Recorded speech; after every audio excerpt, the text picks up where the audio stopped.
Somebody once told me that I'm getting too old to sit down that fast. Welcome back to the Literature Science Alliance.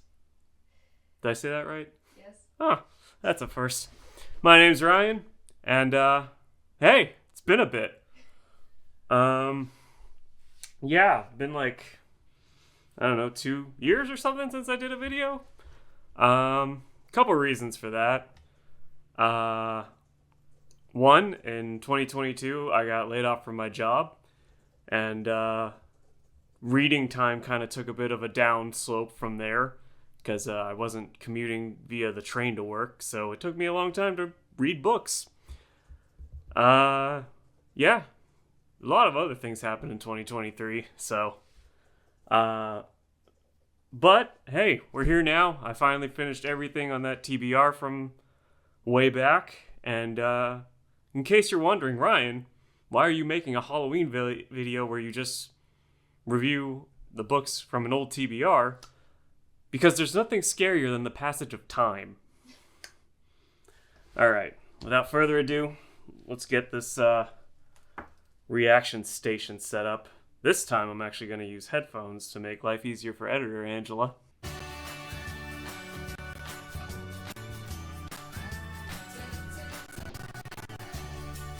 Man, that stock music really carries you. Welcome back to the Literature Science Alliance.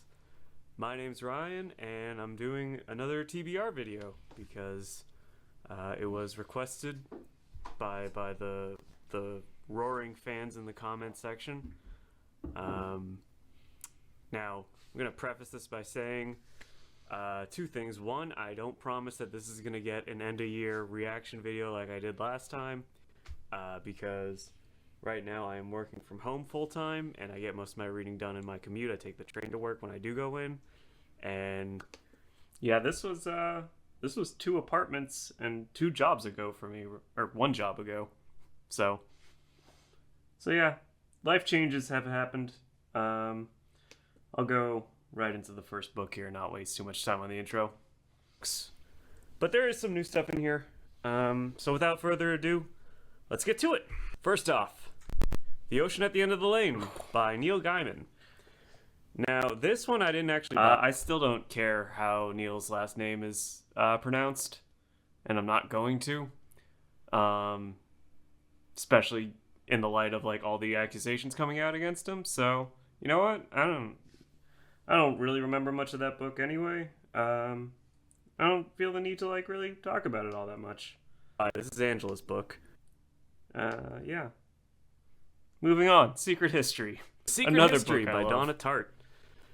This is Pulitzer Prize winner, and it takes place in New England, which we should get like a siren. Do we have that in the effects budget? Is there something we can do? Can we like air horn it whenever Ryan talks about a New England book?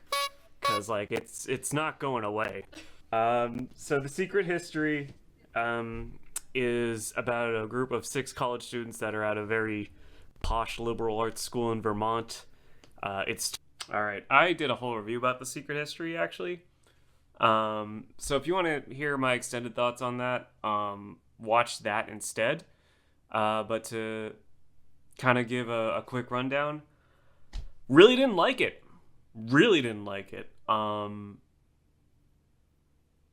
what I didn't like about it was just, like, the fact that it asked me to have empathy for these horrible people that don't suffer any consequences. So, yeah. I guess 1.5 stars for The Secret History. It only gets that because Donna Tartt's an amazing writer.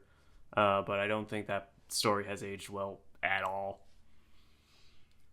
Next one. Man, what is this disappointing start. With all the shadows of the wind. Shadow of the Wind by Carlos Ruiz Zafón. Zafón? There's an accent on the O, and I know how to speak French, but I don't think this guy's French. Yeah, 5 stars for Shadow of the Wind, if I can pronounce it correctly.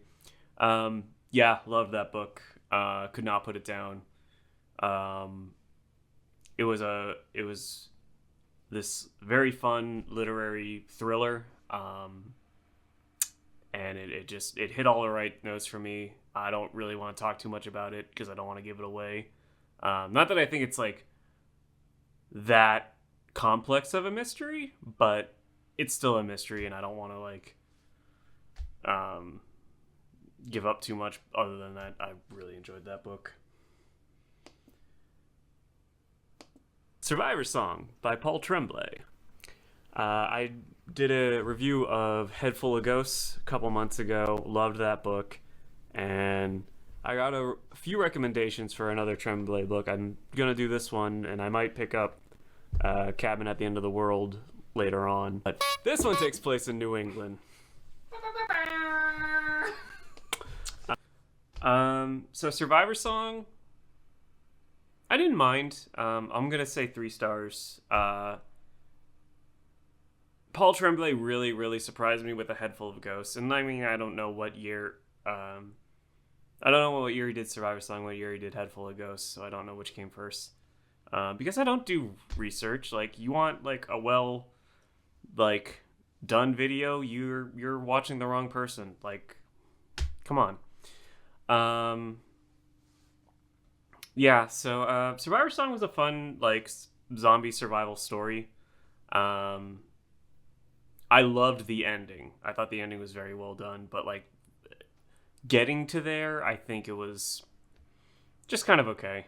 But yeah, maybe not like, I think if you like Paul Tremblay and you haven't read that one, you should, but I think it's, and if you're just looking for like a lightweight horror book, it's probably worth checking out, but I'm sure there's other books by him that are probably more acclaimed that you should probably check out first.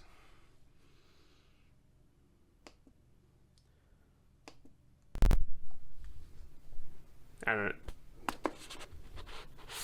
None of this looks good. I'll do it this way. 2 books by David Mitchell.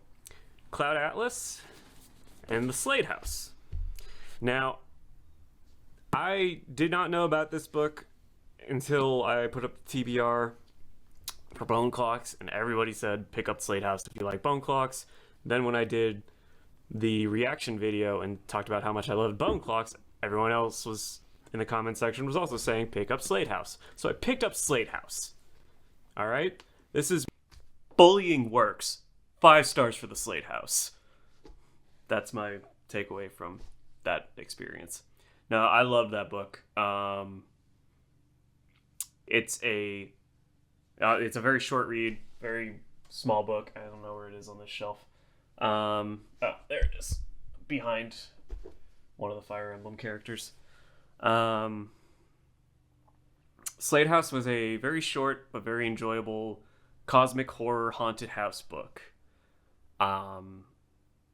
It very Stephen King-esque.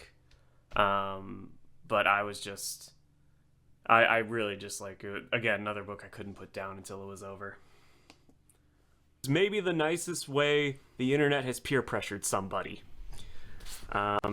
So I don't actually know a whole lot about this book. I didn't Cloud Atlas. Also didn't look up too much about it because I feel like with this author, what's the point? But it seems very structured the same way as Bone Clocks, where it's a group of stories that are all interconnected, but also do their own thing. Like, there's that setup, but in terms of like what actually happens, I don't know. I don't care. I'm gonna read it anyway because he has that much goodwill with me.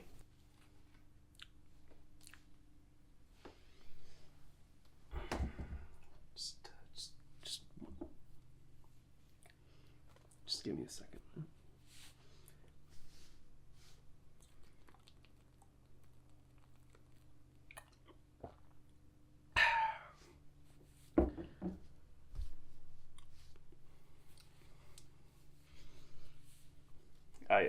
I didn't like Cloud Atlas very much.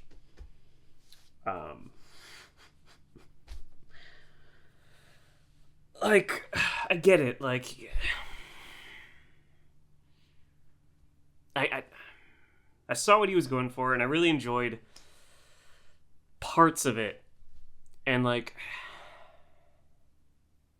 I don't really understand like the rave reviews for it, maybe it's original, like the storytelling method is original. Like, I'm certainly not many people attempt it. So for Cloud Atlas, it's basically like Russian doll storytelling, where like it tells I think it's seven separate stories, maybe six, maybe eight, but in that area. And it starts off like in chronological order, so like from like the oldest in time to more recent to like to the future, and then once we go all the way towards like completely different like human civilization, like basically post-apocalyptic sci-fi. Then we start working our way back to see like how people's voices are heard through the echoes of time, and there's like a bunch of biblical imagery and stuff, and I didn't care. I just wanted to be told a nice, happy, well, not necessarily happy, but I loved David Mitchell's other books that I've read by him, and I just didn't love this one. And I don't know. I didn't think it was all that. I don't know. I felt like I was missing something the whole time. So, no, 2.5 stars for Cloud Atlas. Obviously, I'm missing something. Like, do not let the man who makes one video every other year on YouTube in a Shrek costume be your compass for objective literary analysis on David Mitchell's works. But I don't know, man. I didn't work for me. All right, let me get back to my station here. Note change time, because I can't do this automatic. Harlem Shuffle by Colson Whitehead. So I read Nickel Boys a couple years ago, like right before the pandemic struck, and really was like kind of blown away by that book. I haven't read The Underground Railroad, which is the other one that he did that got a lot of acclaim. But I am very interested in Colson Whitehead's works. This one, I don't know if this is a historical fiction. It's set in Harlem in the 60s. All right. Harlem Shuffle, I think Colson Whitehead, I think, was trying to write outside of his comfort zone, and I think it took him a little while to get there in Harlem Shuffle. And what I mean by that is that I really remember how slow and methodical and deliberate the pacing of the plot was, which worked really well in a book like The Nickel Boys. And he's done a lot of historical, or he's known for his historical fiction. So it works in a genre like that, but Harlem Shuffle was his take on like a heist story, and I don't think that necessarily worked out as well in that plot. You know, I still liked it, but I didn't come away like with anything really of substance to say of it. So I guess 3 stars for Harlem Shuffle. Colson. Build Your House Around My Body by Violet. Her name's this way. Violet Coopersmith. It's a Vietnamese ghost story, but the plot kind of reminds me of The Grudge. I know that's Japanese, but let me just set the scene for you here. So, two young girls go missing 25 years apart around the same area in Vietnam, and so there's a link between these two disappearances, and they both become ghosts. And so it becomes a mystery to find out what happened to them, but also it's a revenge tale ghost story thing. So it does that genre blending that I'm so fond of. So I'm really interested in finding out how this unfolds. Yeah, loved Build Your House Around My Body. If you're looking for a horror read, while spooky season is still here, I'm sure Angela's probably already recommended it to you. But yeah, 5 stars for Build Your House Around My Body. I loved that book. I think I did a decent job in that video of kind of summing up like the happenings of the story. So it's like it's set up. It goes between like 2 different like it jumps between years all the time, and it jumps between point of view characters, but not in a way that's like hard to keep track of. It's pretty straightforward. It's like not it's not that like difficult of a read, but it's very captivating. Yeah, I can't recommend that one enough. Spaceman of Bohemia by, I don't know what that accent is, Yaroslav Kalfar. One day I'm gonna be like, hey, let's sit down and learn all these the day where I learn authors' names correctly is not today. But I really like Spaceman of Bohemia. I guess I'll 4.5 stars off the jump. Say that. I remember. Sorry if I'm not like also going super in depth on these. Like it's been a little while since I've read some of these books, so I'm kind of reaching through the cobwebs of whatever brain cells I have left here. Spaceman of Bohemia was a very unique, for me, like space story, and I say that because like there was a point. It read a lot like a very typical like Lost in Space story to a certain point in the plot. Like there were sci-fi elements, and there were like, you know, there's some trippy ideas in there. But like I distinctly remember like there's like one point in the story where if this were like an American story, I would be able to guess how it's gonna go, but that's not the case at all. Like it really kind of took a left that I wasn't expecting, and I really enjoyed it. Yeah, so it's I'd recommend that one if you're looking for like something different for a sci-fi book. It's about a did I go through the plot of that one? I probably did. It's about a Czech spaceman. He's like the first one in like Czechia, or like his village, to like go to space. So he like joins the space race and then gets lost, and he doesn't know what's real and what's like hallucinations up in space.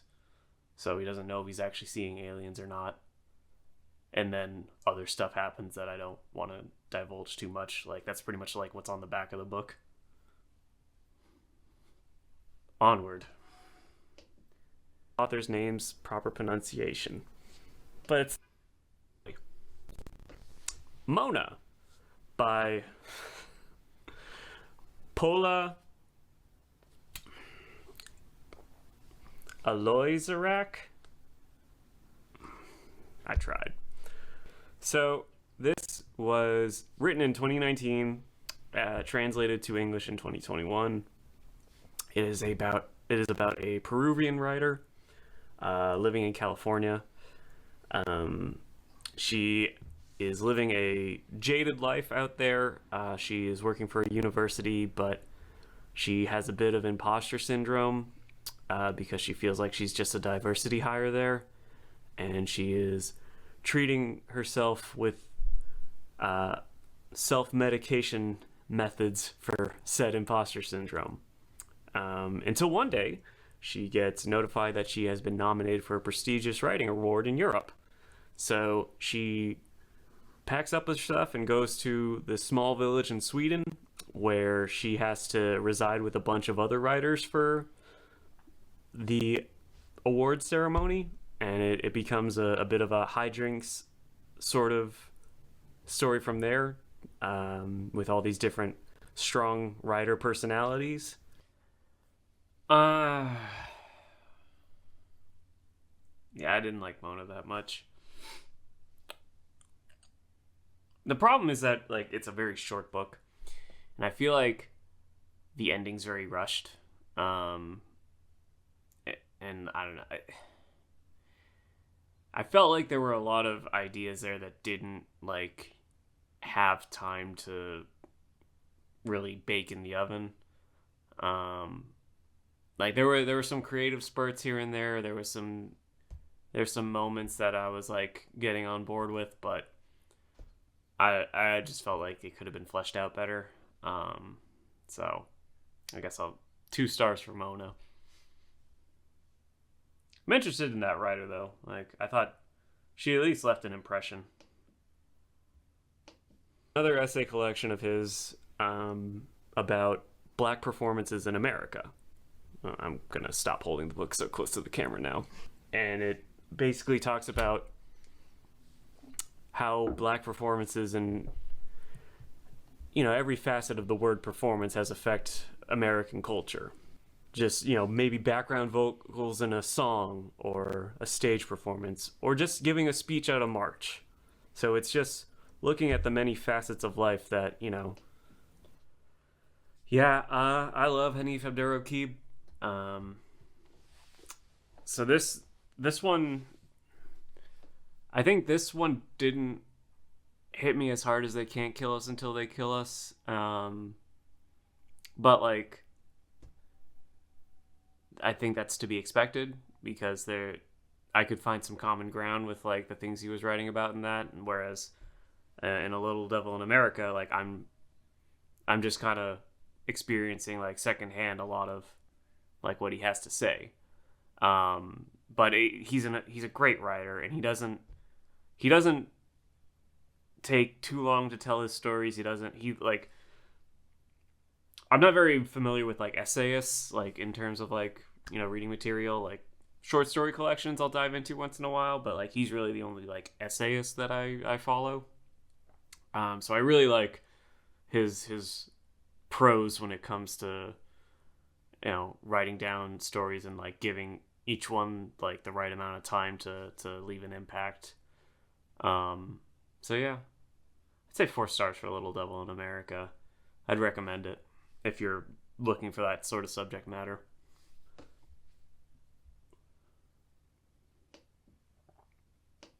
Very short review of No One Is Talking About This by Patricia Lockwood. Patricia Lockwood gained some prominence in the writing world for her memoir, Priest Daddy? Okay, Angela, you read Priest Daddy, so I wasn't sure if it was like a memoir or fictitious or somewhere in between. Satirical memoir. Okay. That sounds right.